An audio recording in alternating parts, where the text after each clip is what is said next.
a disgrace, what he did after the game.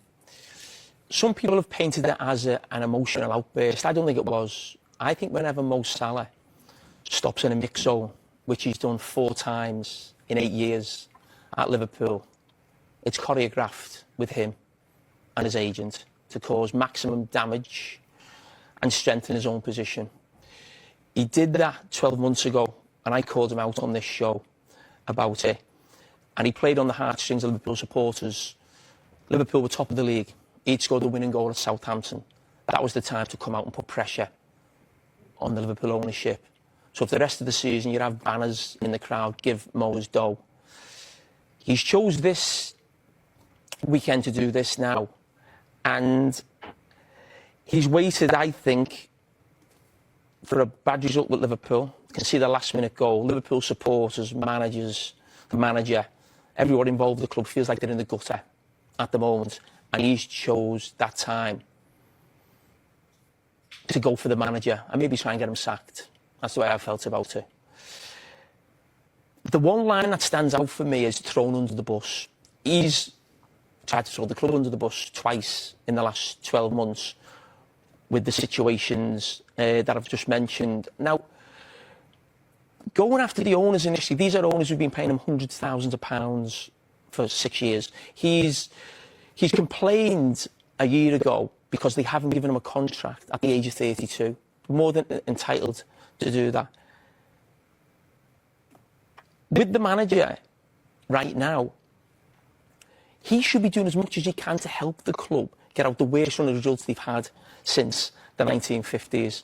I wouldn't put Salah alongside them, but he's very close for what he's done for Liverpool, so a legendary figure. And all those players, I think, get a privilege. Exactly the same one Mo Salah gets at Liverpool. He doesn't have to defend. He doesn't have to chase back. So that's the privilege he has with Liverpool. But when we're talking about throwing people under the bus, he's threw the Liverpool right back under the bus for 8 years. Can you imagine playing behind him for 8 years?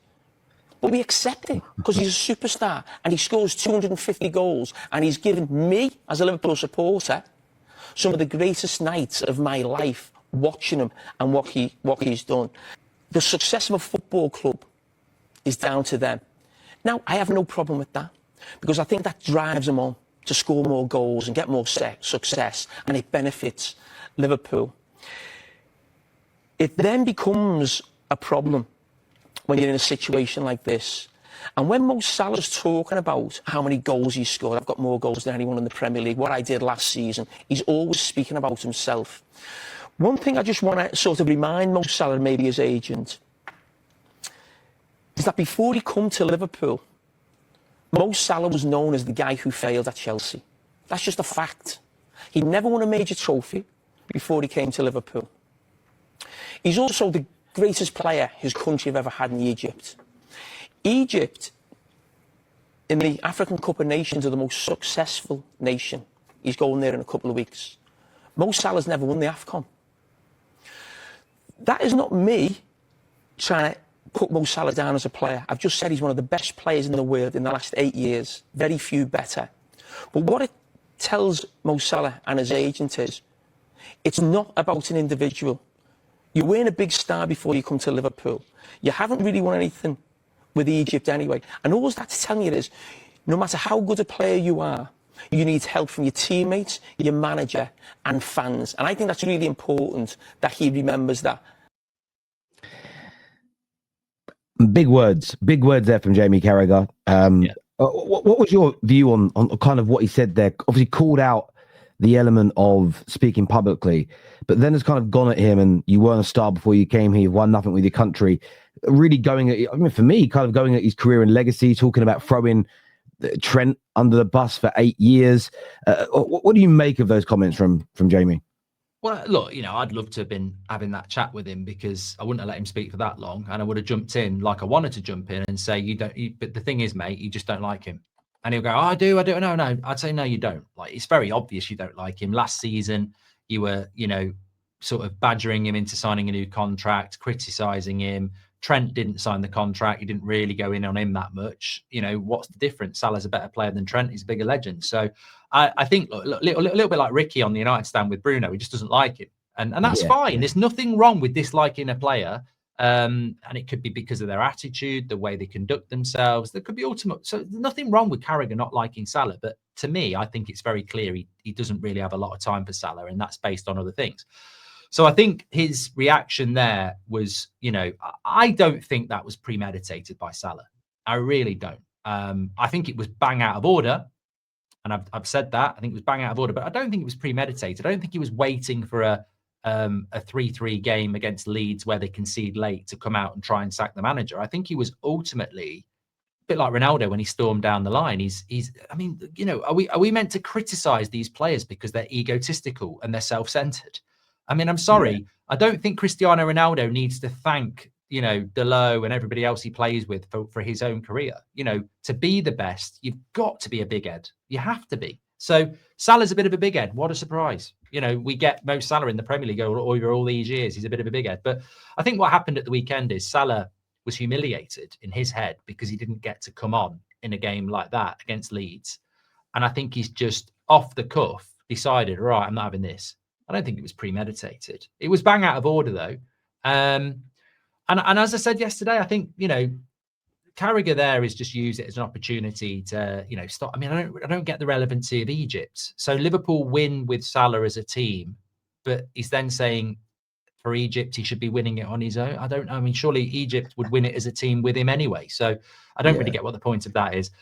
But fundamentally, my feeling is Mo Salah is a legend of the Premier League. He's a legend of Liverpool.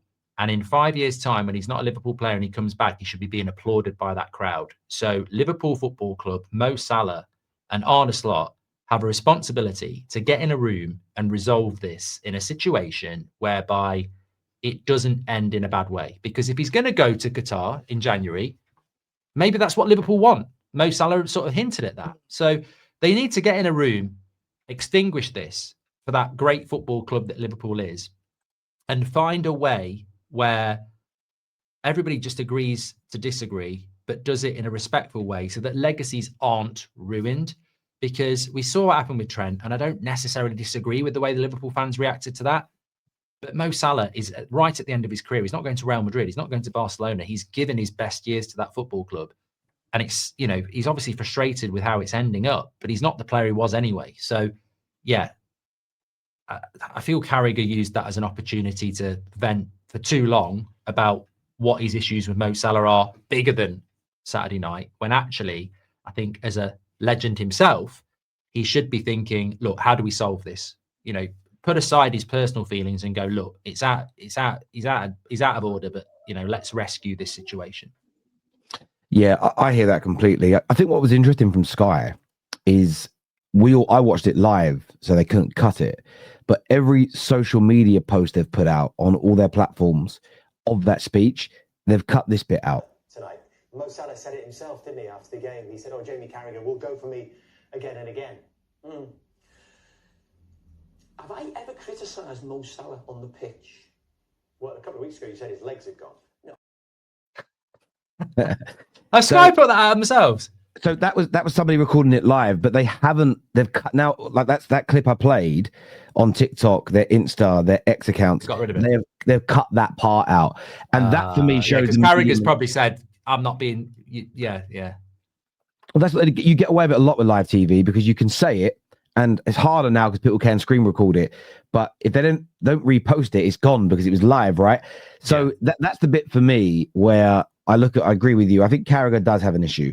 I have a conspiracy theory, and I think I think this about some of our ex-legends as well. I think they often worry about their own status, and I think they sometimes go in a little bit harder than they need to. But I feel like Jamie, I felt it for a long time, is trying to protect Steven Gerrard. I really do think he's trying to protect. He's the biggest Premier League star, where for me, Salah is above him. He makes the point that you were a Chelsea flop before you came here. Well, actually, I don't think he was given a real chance at Chelsea.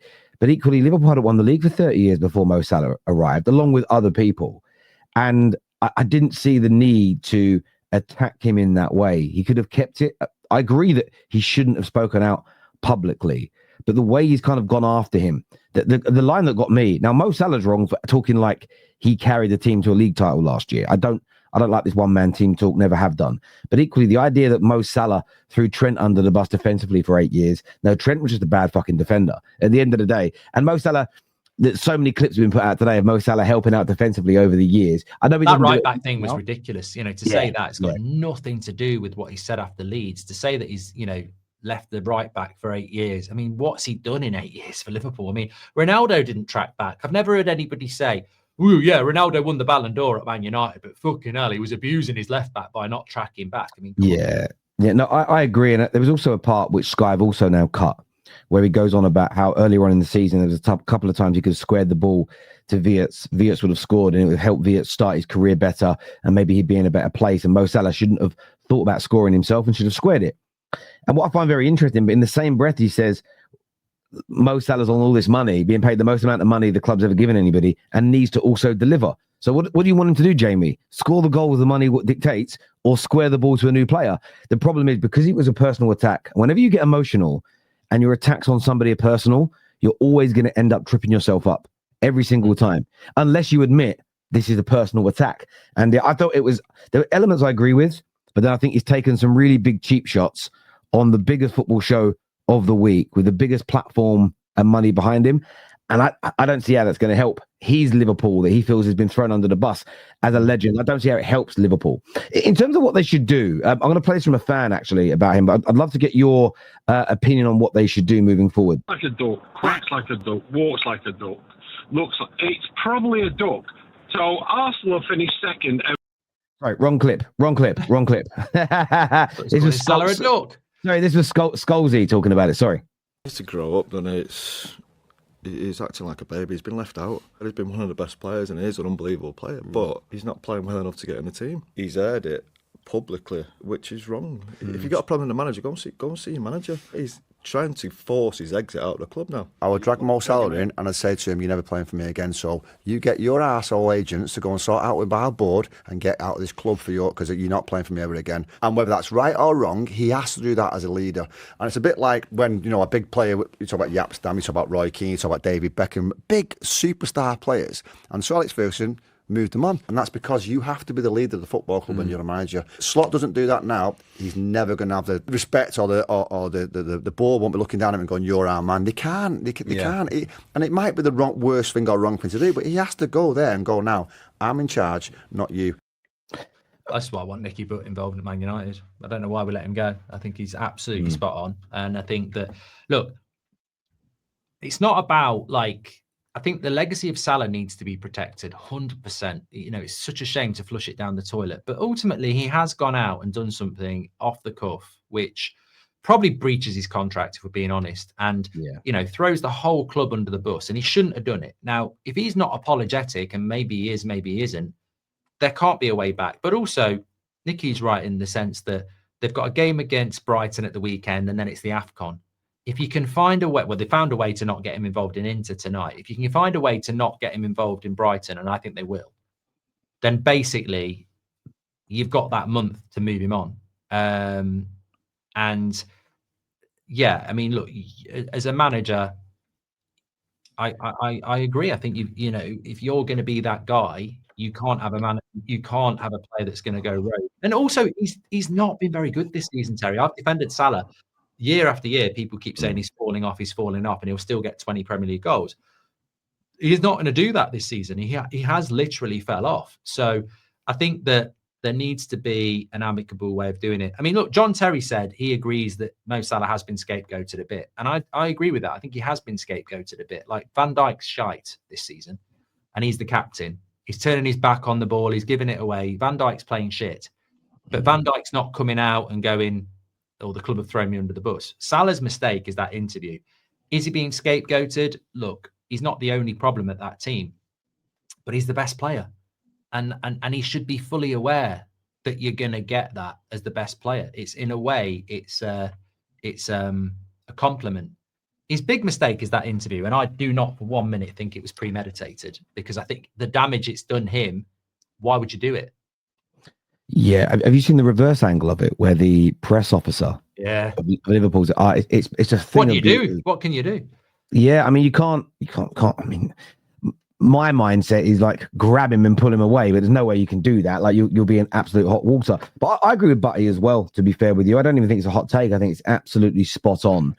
This is where United have gone wrong over the years. There are players that weren't good for how we were trying to play football. Some of them were big stars in the game, legends of the club. And we as fans actually were very bad. We would side with the players because we didn't believe in the manager. And I've called this out for many, many, many, many years, that it's not about protecting Jose or Ollie or Ten Hag or Amrim. It's the position they hold. You can't Man United have weakened. The Glazers weakened the position of manager at our club to a point where I still don't think it's fully respected. I still don't think players give it their all every single game, every single day of the week. Now, I think some do. I think some don't. But it's been a cultural issue. And this is where Liverpool have got to be really careful they don't set a precedent with a very, very slippery slope. Because if Mo Salah now gets to come back in without a public apology, without holding his hands up and saying, I was wrong for doing this, then you create a rod for your own back. More players will do this. The manager will lose the respect of that dressing room. And if FSG, Hughes and Edwards walk into that dressing room today, after the game tonight, and say, listen, Salah's going to go. We're back in slot. If any of you have got a problem with that, you're gone as well. They have to make that stance, because otherwise the players will realize they rule the roost. And human beings have got a horrible habit of pulling on that. They really, really do. So Liverpool got to be very, very careful here. Nicky Butt is absolutely spot on. Apologise to who exactly? The manager, his teammates, his fans. That's who he should apologise to. There's a way of doing things professionally, Twisted Bubba, and there's a way of doing things underhand.